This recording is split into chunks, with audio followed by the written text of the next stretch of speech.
Okay, we may have severe weather in central Georgia tomorrow, but you gotta check this out. Watch this. Okay, see this truck? You're gonna see it here on the bottom left of your screen. Okay, this is in Elgin, Texas. Look at that. Can you see that? Truck flipped over, and watch. Look at this. It comes back upright. Driver drives out of the tornado. Is that wild or what? Truck gets spun around, flipped. Driver drives away, not hurt.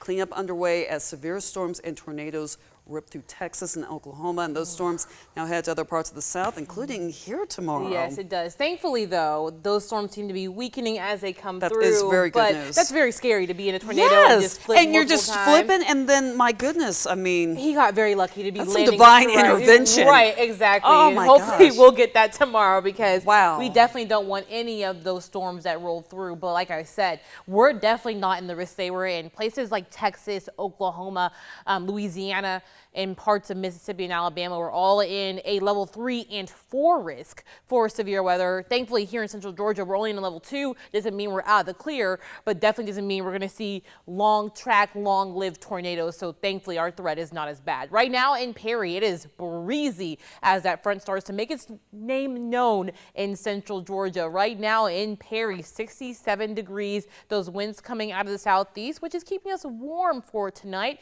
A very mild night indeed. 72 still in Americus, 68 in Macon and Warner Robins, 70 in Gordon, 70 now in Milledgeville, 67 in Monticello, and 70 now in Forsyth.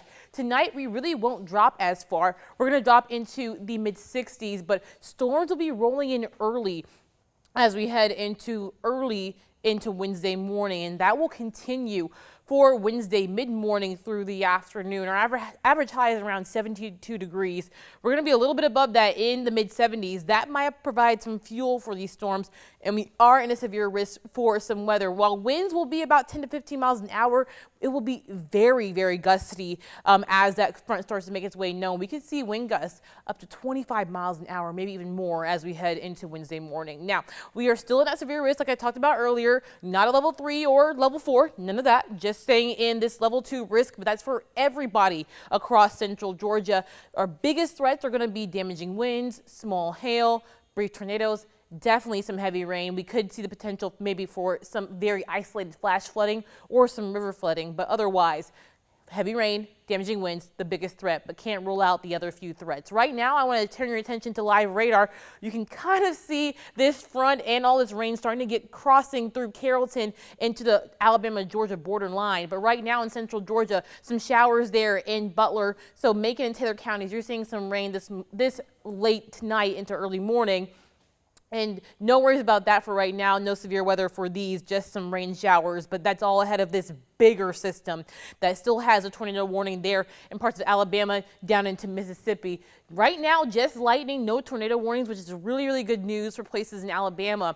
But once we start to hit those peak heating times where that front will be coming through here, we could get some of that energy going. So here's a timeline of that. Through your future view hours, by 4 a.m., it's going to be knocking on our door. Thankfully, it's going to break apart. Now, this could either be good or bad. We could see some of that rain kind of soak up the energy, but if they break apart pretty well, we could get some of that sunlight in, which will allow for more heat energy to get going. So about 8 a.m., broken line of showers and storms rolling through, and then boom, around 10 a.m. is where places west of I-75 will start to see some action. Definitely seeing some heavier downpours, maybe even some hail cores in there. Then as we head towards noon into 2 to 3 p.m., there comes the places west of east of I-75, anywhere from Milledgeville all the way down to Eastman, and maybe that will pick up that energy. As it moves down to the south and east, some places like Vidalia, Dublin, and Eastman could see some rain later on in the afternoon, but then we're going to clear out through Wednesday into the late evening and overnight hours. Now, for our potential impacts, tornado is low, but not zero. Again, damaging winds and heavy rain will be our biggest threat. Overall, we're going to pick up maybe an inch. It could be isolated a little bit higher if we get some heavy downpours. We're going to clear out for Friday and drop into the 60s for a beautiful weekend to go see the Cherry Blossom Festival.